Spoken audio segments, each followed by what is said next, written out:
Good morning, ladies and gentlemen, again of grade 9. Today, inshallah, we'll continue our work with Unit 1, Around Town, from the new Hello book.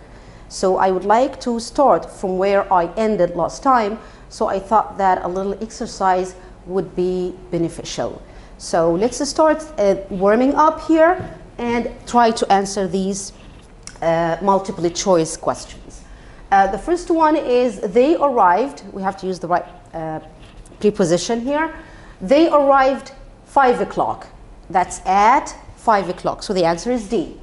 Now they arrived Friday. Specific day, we have to say on Friday. They arrived. June is a month, so the right preposition is in. I help my father every day, 7 to 9.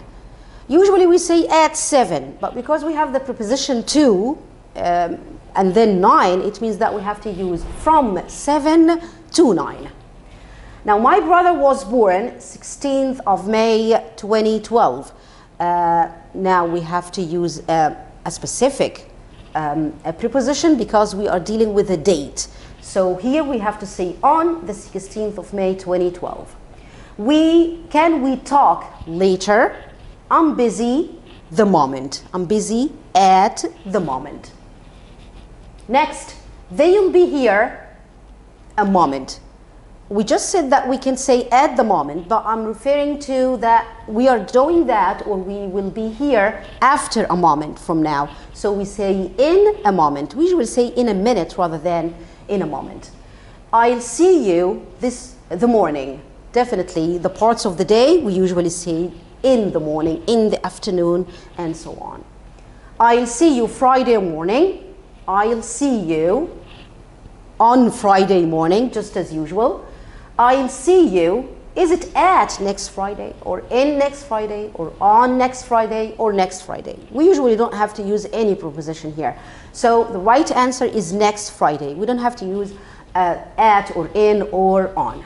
Now Cairo is a colder place, season, so it's in winter. We had a swim, that's in the river. We had a swim in the river. So that's the part of the warming up. So now let's start moving on to another part. Now let's talk about some grammar. The part of the grammar, I know that most of you, if not all of you, is very familiar with the uses of the present simple. The book in this unit is focusing on only one thing that we have to use the present simple for, which is the scheduled timetable. So here we are using the present simple, yes, but we're using that with a future meaning. So we are referring to the present simple, but in the future meaning. So right here, we have to use the present simple for scheduled events. Use the present simple to talk about scheduled events. For example, what time does the exhibition start? It starts at 9:30. The exhibition is like an event. It could be an exhibition of a museum or something like that. And these things this event does not happen randomly. So we have to prepare for that before it. So we have to put that on a schedule. So right here, we can never say what time will the exhibition start. The future form is not working here with will, or even is going to start. Because this is a scheduled event, we have to use only the present simple. Now the first metro train leaves at 8:20. So here the time of the train or the schedule of the trains is usually fixed. So when they are fixed and they are following a specific timetable, so we have to use only the present simple. I mean, I can never say that the metro or the first metro train will leave. The future form is not working here. Because it's only one point, I thought that moving to an exercise would be better than talking about it for more than it needs. Now we have to complete the questions and sentences with the present simple form of the verbs in the box. Now we have arrive, end, leave, open, and start. The first one is what time does the lesson, right, start? Now the library at 8:30 in the morning. The answer is opens. Now the train to Port Said, this is station at 3:15. So the answer, leaves this station at 3:15.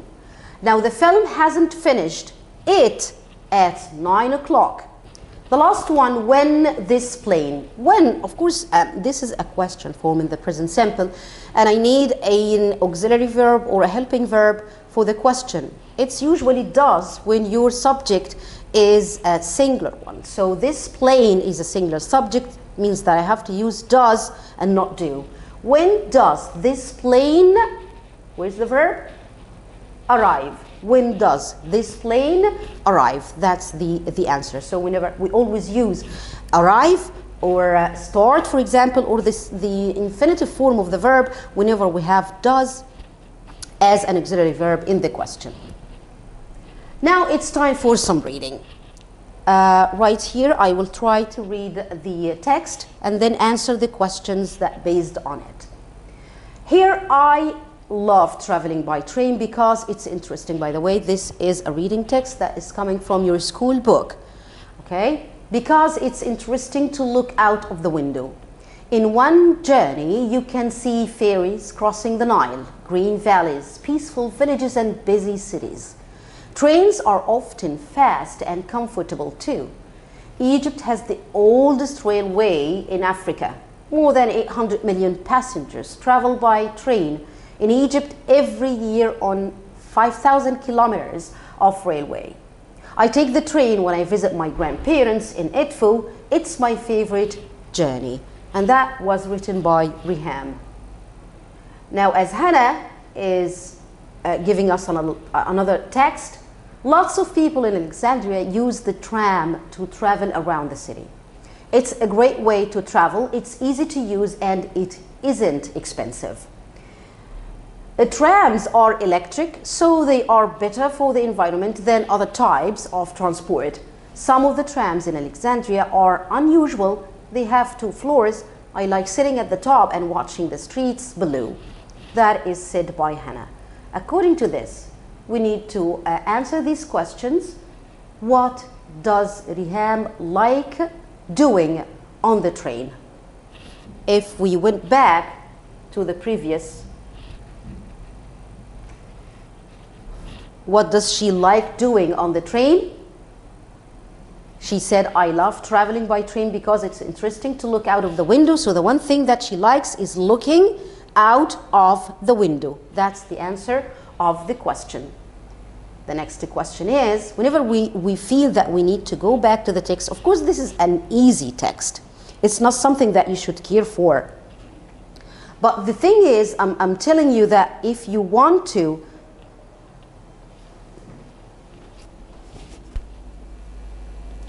here comes the next question.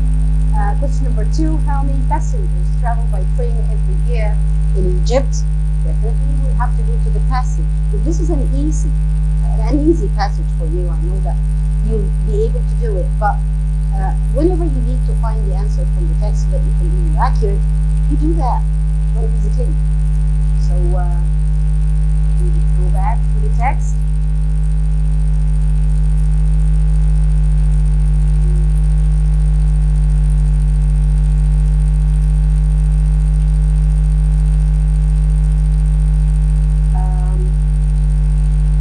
More than 800 million passengers travel by train in Egypt every year.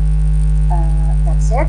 You don't have to go on with the sentence. You only take the part that answers the sentence only. And then back to the question 3. Who does Riham visit by train? The passage says that she visits her grandparents in Edfu. The next question, what type, question number 4, how does Hannah like to travel around the city? Here comes the text about Hannah and the sentence concerning the question, how does Hannah like to travel around the city? Here, it's a great way to travel, it's easy to use and it's expensive. What was she talking about? Right here, she was talking about the tram. So the answer to the question is that Hannah likes to use the tram to travel around the city. The next, what type of energy do trams use? Definitely, we don't have to go to You have to go back to the text to answer the question, and the answer is electricity. So the trams use electricity as a type of energy, or to move. What is special about some of the trams in Alexandria?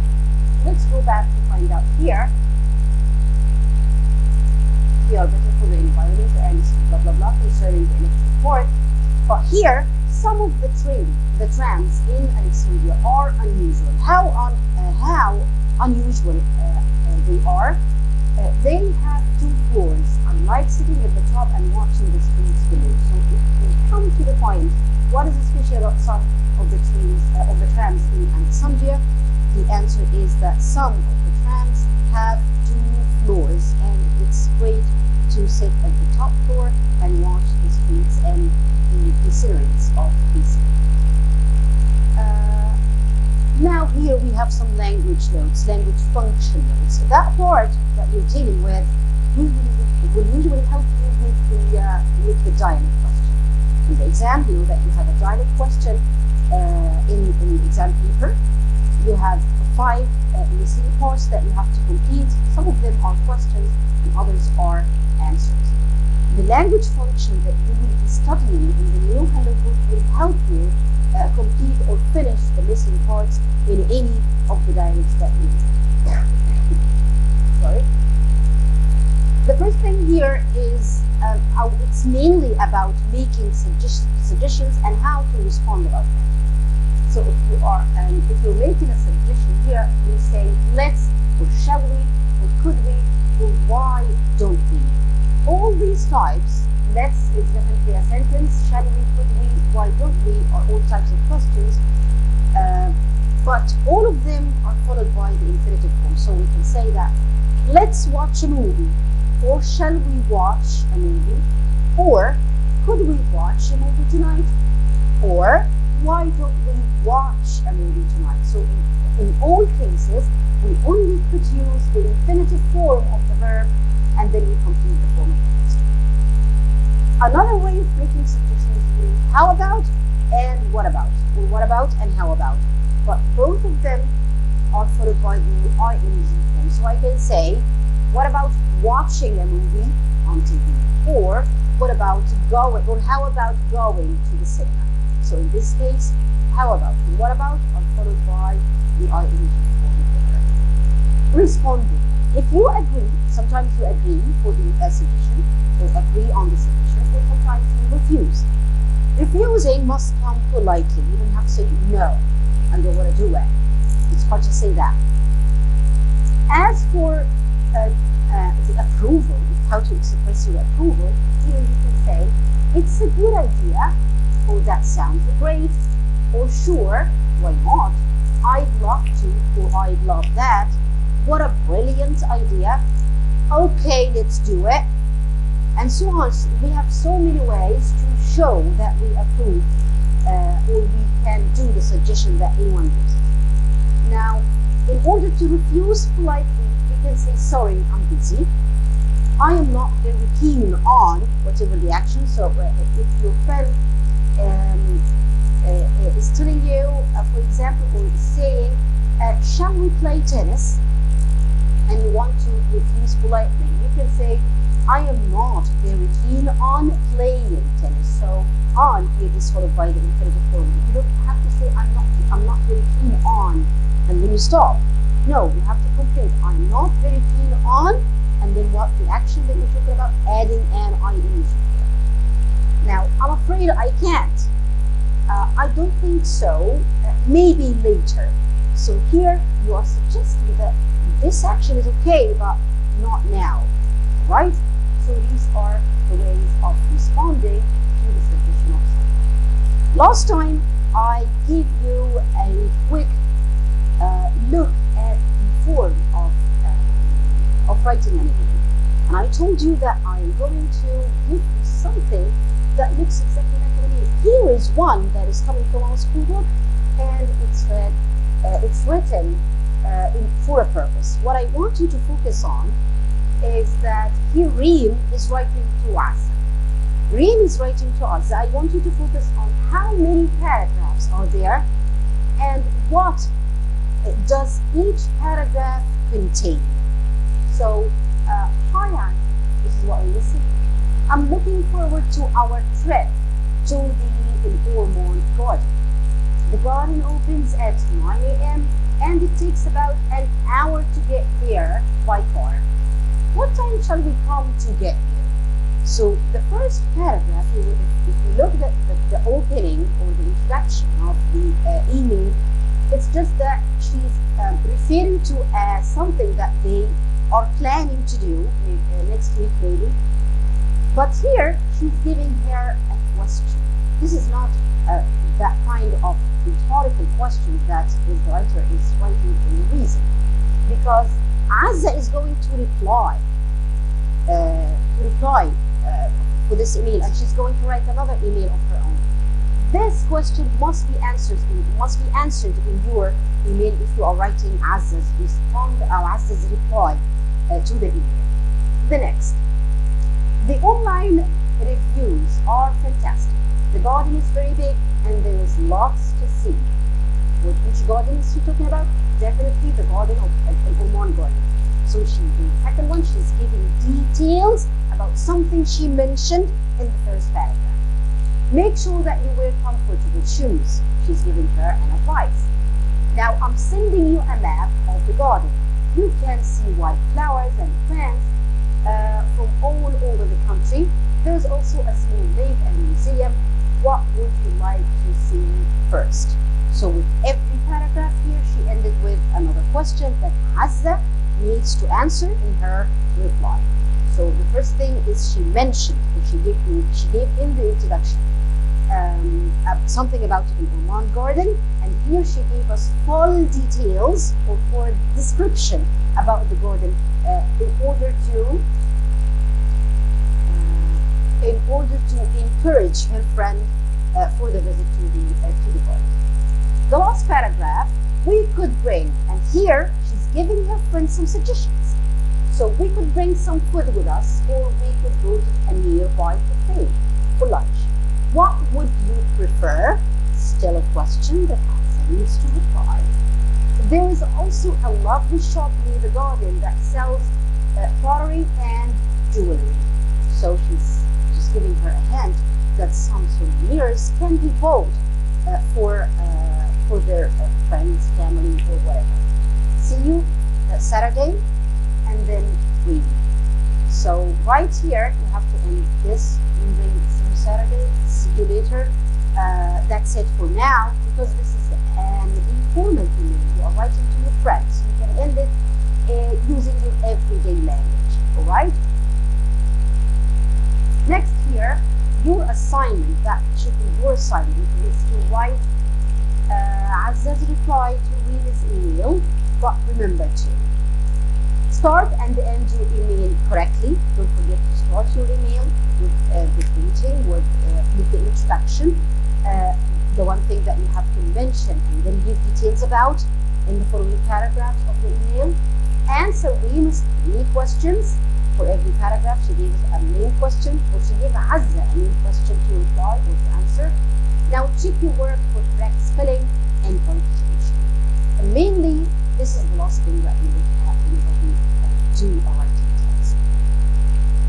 Sometimes we write perfectly, but we have fatal pronunciation mistake, punctuation mistakes and spelling mistakes. Sometimes you forget the E. You replace the E with an I. It's possible. So that you can avoid such mistakes, the only thing that you can do is to read what you write more than one time, so that you can try to put your eyes on the mistakes and then start correcting them. It's better to do that in order to avoid any spelling or punctuation mistakes. We had already this part in our warming up, so I will have to deal right now with the general exercise that I have prepared for you in order to practice what we introduced in the first session and this one as well. The first question is, finish the following dialogue, the one thing that I told you about. The dialogue here is between a tourist who is talking to a policeman. The tourist is asking, "Can you help me please?" The policeman answered, "How can I go to the Egyptian Museum?" Answer. And the question, "No, it isn't very far. Can I go there on foot?" And then an answer, and then something mentioned by the tourist. So the first thing that the policeman would say to someone who's asking for help is, "Yes, of course. Yes, sure. Yes, tell me what you want." So use the everyday language, because these are people in the street. A tourist who is lost maybe, and all he needs guidance, and a policeman whose job is to help that man. So we can say, "Yes, sure. Yes, of course. Yes, tell me what you want. Tell me how can I help you," stuff like that. Now, how can I go to the Egyptian Museum? Here he's asking for directions, and he mentioned that giving direction can be whether using one way, or you can combine between more than one in order to give the other person a full description about the place he is asking about. So I can tell him to go straight on, then turn left, it's on the corner, okay? Or I can tell that person, take the second turn on the following road and then turn left, it's right on the corner. All these are possible answers, okay? Now another question that is answer, "No, it isn't very far." So the tourist is asking, is it very far? This is a question for year 1 kid. Now, can I go there on foot? As long as it's not far, you can answer, of course, positively. Yes, you can. You can also add here, it's just 2 minutes walk. It's just a 2-minute walk. So you don't have to take a taxi or ride the bus or something like that. You can say, yes, you can. It's a 2-minute walk. Now, number 5, thanks a lot. Thanks for your help. So he's giving him some gratefulness. He's showing gratefulness for the help that he got. Now here, another question, which is given from the text with words from the following list. We have the words do, market, botanical, go, in, and at. We have 6 words, but we have 5 spaces. It means that we have 1 extra that we don't have to use. My name is Judy, and I live in Aswan. It's a busy city with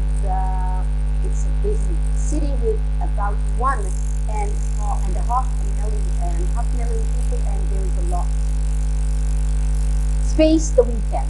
Stop on Friday mornings. I sometimes space shopping. Aswan is a great place for this. There are lots of interesting shops, and I love going to the famous space. I also like to go to the Space Garden or the Nature Reserve. Let's take the words from the list and then complete or fill in the gaps in the text. It's a busy city with about 1.5 million people, and there's a lot to do. I need a preposition here for the word weekend, so it's at the weekend. On Friday mornings, I sometimes definitely go shopping. We also can say do the shopping, by the way, but we don't have that. So it's go shopping, not do the shopping. Aswan is a great place for this. There are lots of interesting shops, and I love going to the famous markets. That's the answer.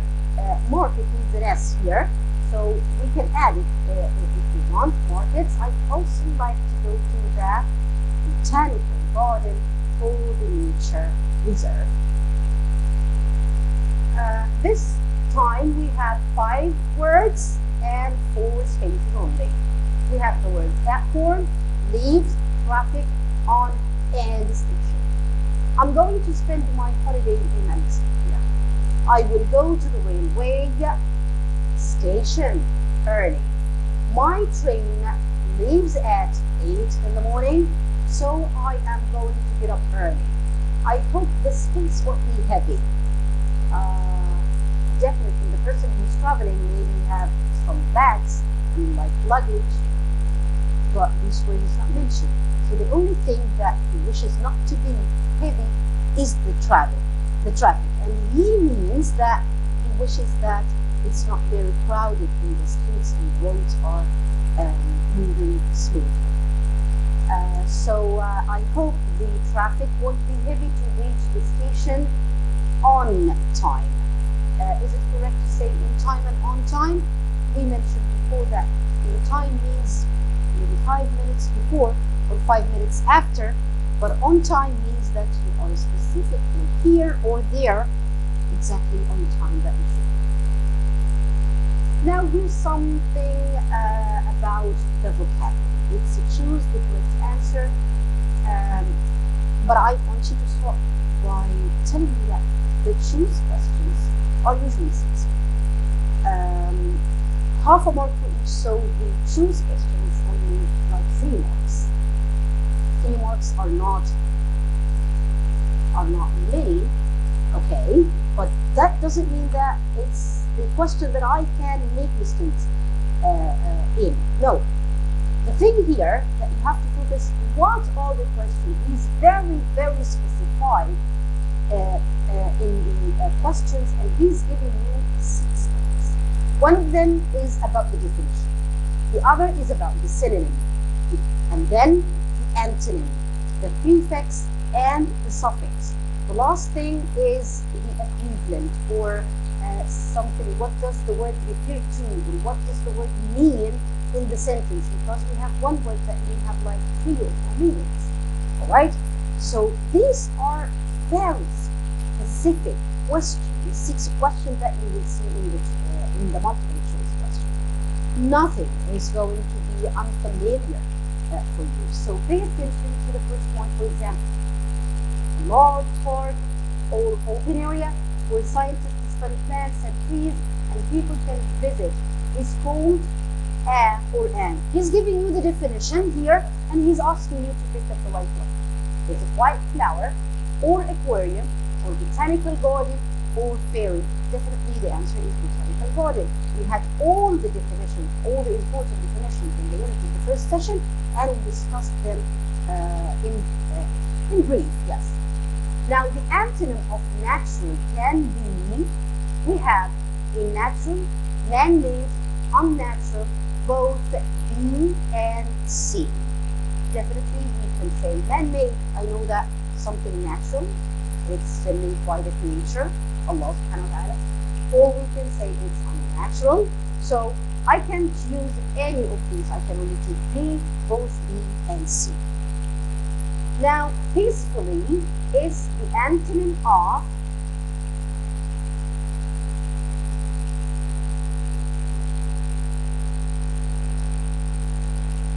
stop here.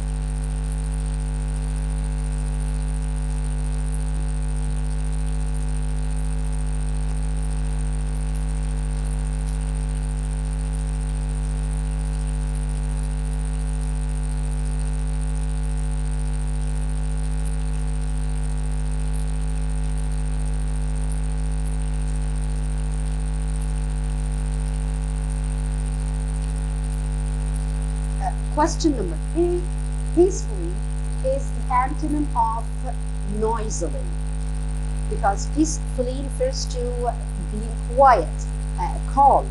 So peacefully is noisily, right?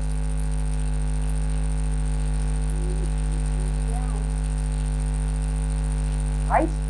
Number 4, we add the suffix in order to remind you with the word suffix and prefix.